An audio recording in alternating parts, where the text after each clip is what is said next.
Ya, selamat siang. Pak Ustadz, belakangan viral Pak Ustadz tentang pernikahan dari LM dan MB yang diduga tidak sah ya Pak Ustadz. Dan Pak Ustadz mungkin Iya, orang pertama yang mempionirkan ide tersebut, maksudnya aja ide tersebut Pak Ustadz. Mungkin seperti apa sih Pak Ustadz alasannya kenapa gitu? ya karena memang ada beberapa alasan ya.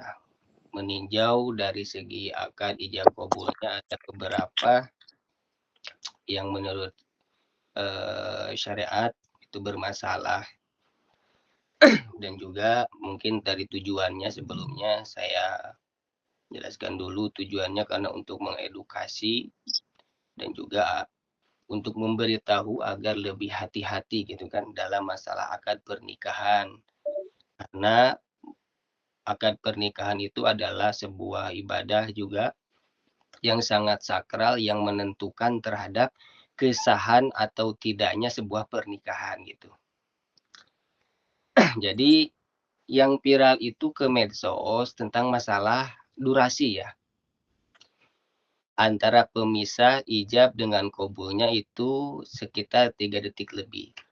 Dan juga banyak ustadz-ustadz ulama-ulama yang lain yang membantah statement saya, katanya itu tetap sah karena tidak sampai i'rad, tidak sampai memalingkan dari ijabnya.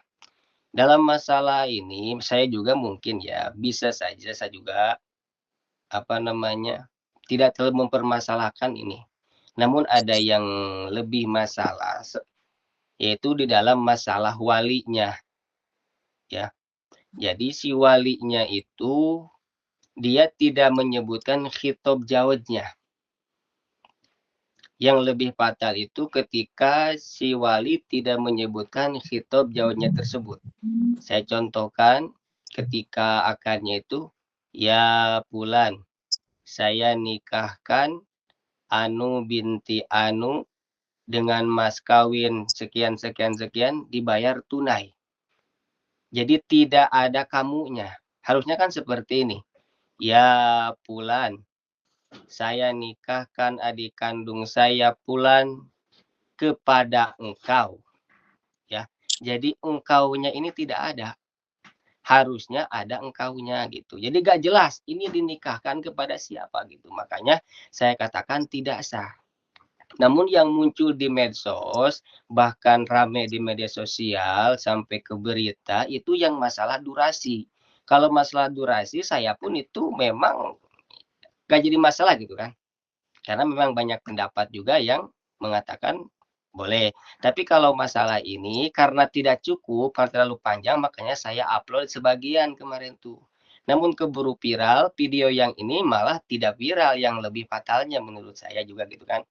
Karena di dalam ijab itu, kalau misalkan si laki-lakinya atau si walinya ini tidak menyebutkan si hitoban atau si jauh si laki-lakinya, maka tidak sah ijabnya tersebut.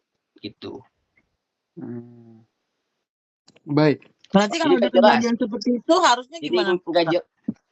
ya harapan saya sih tuh semoga diulang lagi aja gitu demi kemaslahatan. Ya walaupun memang misalkan ada keterangan lain, ada ibarat lain yang mengatakan boleh saja dengan walinya berkata demikian atau ijab demikian. Misalkan kalau ada keterangan yang lain ya silahkan saja. Namun ketika saya komentarin tidak ada gitu. Yang kemarin mengatakan sah-sah saja itu tidak berkomentar dalam video saya yang ini gitu. Yang membahas tentang masalah si walinya ini. Jadi masalahnya bukan hanya masalah durasi saja, tapi di dalam masalah ijabnya pun ternyata bermasalah seperti itu. Jadi gini kan, coba saya nanya ya kesampaian ke jenengan ya. Saya nikahkan Anu binti Anu dengan mas kawin sekian sekian tunai.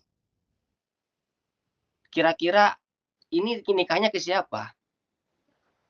Tanpa menyebutkan nama gitu. Iya, bukan hanya nama, harusnya kan pakai engkau. Kalau nggak pakai engkau ya pakai nama nggak masalah. Kalau nggak pakai nama ya engkau gitu. Saya nikahkan Anu binti Anu kepada engkau. Ya, harusnya ada kepada engkau, ini tidak ada engkaunya. Oh ya, walaupun di depan ada nida, ya Fulan, tapi itu kan hanya memanggil saja, bukan untuk khitoban pernikahan. Contoh lainnya supaya lebih gampang seperti ini. Ya Fulan, saya menyuruh si Anu mengantarkan Anu, tapi tidak ada engkaunya. Ini mengantarkannya kemana gitu. Misalkan contoh lainnya, mengantarkan sebuah perkara, ini diantarkan kemana? Begitupun dalam pernikahan. Saya nikahkan si Anu binti Anu dengan mas kawin Anu tunai. Ke siapa nikahnya? Karena tidak ada engkaunya gitu. Sedangkan kalau membuang lapa di bagian keterangan, di referensi, kalau nggak salah di dalam kitab I'anatul Thalibin dijelaskan kalau misalkan membuang ka atau domir ka, kan harusnya kalau pakai Arab itu ajaztuka, ya. Kalau pakai Arab itu saya nikahkan anak saya kepada engkau. Ka-nya nih ka. Kalau ka-nya engkaunya dibuang, maka tidak sah ijabnya. Kalau ijabnya tidak sah, berarti akadnya tidak sah. Tapi Kalau Pak Ustadz akadnya tidak, ya oke, gimana? gimana Pak Ustadz? Boleh dilanjut Pak Ustadz. Ya kalau misalkan kalau ijabnya tidak sah, berarti akad pernikahannya tidak sah.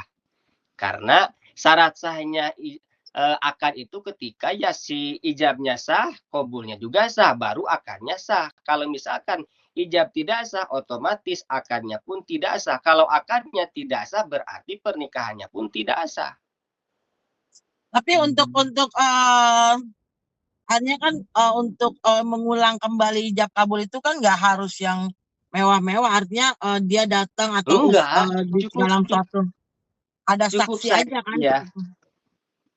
Cukup si pengantin laki-laki, perempuan, saksi dan juga amil. Udah di rumah, mau di kamar, mau di rumah, di tengah rumah, di halaman, nggak masalah. Tidak harus rame-rame gitu. Ngapain? Nah, harus Soalnya masih banyak juga kan resmi pernikahan yang di luar, gimana? Yang nggak harus berpakaian, harus pakai pakaian pengantin kan, nggak kan hanya untuk mensahkan aja kan ya. Enggak harus seperti itu hanya kita saja yang pengen terlihat mewah gitu kan, itu enggak masalah. Walaupun mungkin dia hanya berpakaian biasa saja itu enggak masalah, tetap sah. Kalau salah satu dari asalkan syarat dan rukunnya itu terpenuhi, tidak harus sekarang harus ada acara lagi, tidak. Cukup sederhana di rumah saja gitu. Pak Ustadz, kalau dari pandangan salah satu ustadz lainnya, Pak Ustadz, bahwa di gimana? Di pas ijab kabul itu disaksikan oleh staf khusus presiden dan orang KUA, itu sebenarnya sah-sah aja, itu tanggapannya gimana Pak Ustadz? Ulang lagi Ki pertanyaan Ki. Ya, halo? Ya, halo Pak Ustadz. Gimana? Untuk tanggapan dari salah satu ustadz lainnya Pak Ustadz, yang menyebutkan bahwa sebenarnya di situ tuh udah disaksikan oleh staf khusus presiden, ada orang KUA juga, sah-sah aja. Sebagaimana Pak Ustadz menanggapinya Pak Ustadz? Yang namanya manusia itu kan tempatnya lupa, tempatnya salah. Ya mungkin saja beliau lupa ataupun mungkin Pak Ustadz, maaf Pak Ustadz, agak mundur sedikit Pak Ustadz, nanti takutnya ke ini ya. Ya, oke. Ya, makasih Pak Ustadz. Ya takutnya ya yang namanya manusia itu akan terlepas dari lupa dan juga hilap ya. Ya mungkin saja beliau itu lupa atau hilap atau gimana, atau memang mungkin beliau mempunyai keterangan yang lain gitu kan. Tapi kan saya tidak bisa menghubungi beliau langsung. Kalau misalkan saya bisa menghubungi, saya hubungi. Ya, untuk sementara yang saya temui keterangannya seperti kalau misalkan beliau mempunyai alasan lain, misalkan ada referensi keterangan yang mengesahkan, ya saya terima kalau misalkan ada gitu kan. Oke. Siap. Dan juga satu lagi, mohon maaf, yang namanya ketentuan syarat sahnya rukun akad di dalam pernikahan itu ya tidak menjamin dia itu adalah seorang bupati atau seorang apa saja atau seorang apa tadi tuh? Staf khusus presiden. Staf khusus. Staf khusus kepresidenan mungkin saja gitu kan mereka itu lupa kan nggak jadi nggak Jaminan. menjadikan sebuah jaminan gitu kan bahwa yang namanya manusia tidak bakalan terlepas dari namanya luput dan salah. Dan ini juga mohon maaf ya. Dan juga ini perlu diketahui permasalahan ini ditanggapi oleh Ketua PCNU di Cianjur yaitu Kang Deden Usman. Beliau juga mengatakan bahwa pernikahannya ini tidak sah. Tidak sahnya kenapa? Sama dengan alasan saya karena si wali tidak menyebutkan khitab si laki-lakinya tersebut. Jadi laki-lakinya tidak disebutkan atau jadi kata-kata engkaunya tidak ada gitu.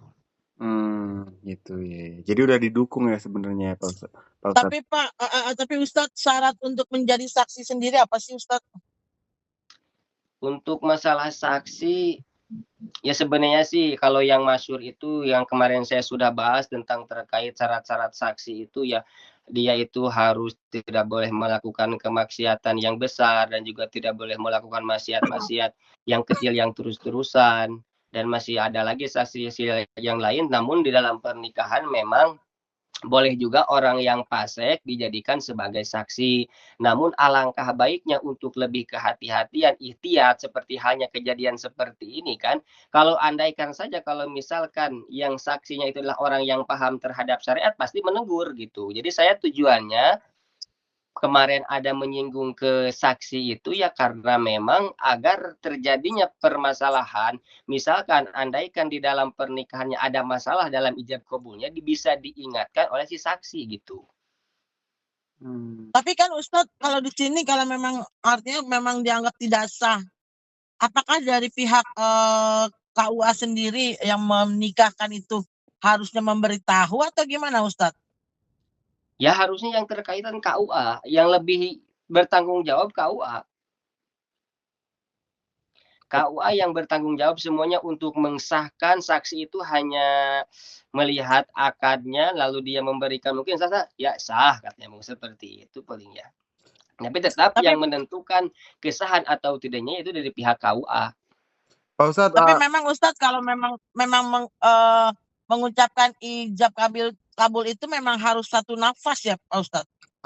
Tidak harus. Kalau masalah napasnya tidak harus satu napas. Yang kemarin saya contohkan biqodri tanafus itu maksudnya adalah kalau dia hanya mengambil napas atau bersin atau menelan ludah itu tidak jadi masalah termasuknya jeda yang sebentar. Jadi bukan jeda yang towil, bukan yang lama gitu. Jadi tidak harus satu napas. Nanti gimana kalau misalkan orang yang gagap atau orang yang tidak bisa bicara kan seperti itu. Tapi apakah untuk tarikan napas itu tertulis di dalam Al-Quran, Pak Ustadz? Itu ya, biasanya ketika beres ijab itu langsung dikabul, langsung diterima, tidak ada jeda dulu gitu. Tapi permasalahan ijab kabul itu apakah tertulis dalam? Ya intinya mungkin saya lebih ke edukasi kepada masyarakat yang lain juga agar di dalam akad pernikahan itu agar lebih hati-hati. Jangan sampai menyepelekan karena akad pernikahan itu adalah penentu sebuah ibadah kita. Contoh gini, ketika Anda membangun rumah, apakah langsung ke atap atau pondasi dulu? Pondasi dong. Pondasi dulu. Kalau langsung ke atap, kira-kira rusak nggak? Rusak. Rusak. Begitupun dalam membangun rumah tangga, sebelum dia menjalankan rumah tangga harus benar dulu dalam akadnya. Karena penentu kesahan atau tidaknya adalah di dalam akadnya tersebut. Jadi dalam kata lain Pak Ustadz? Ya walaupun memang ketika kita langsung ke atap tanpa pondasi dulu itu bisa saja berdiri tapi tidak kuat, akan roboh. Ya begitupun mungkin dalam pernikahan walaupun kelihatannya sah-sah saja atau biasa-biasa saja pernikahannya tapi ternyata di dalamnya itu rusak gitu. Jadi makanya harus diperhatikan betul-betul di dalam masalah akad, itu yang paling penting harus diperhatikan, akadnya, saksinya harus diperhatikan, ya harus yang benar-benar paham. Jadi memang sih sebenarnya tidak ada syarat harus benar-benar paham, namun untuk lebih hati-hati, dikhawatirkan terjadinya sebuah kesalahan di dalam pernikahan, saksi bisa mengingatkan, begitu. Siap. Oke. Oke, Pak Ustadz. Oke. Oke, makasih Pak Ustadz. Ya, sama-sama. Assalamualaikum. Waalaikumsalam warahmatullahi wabarakatuh.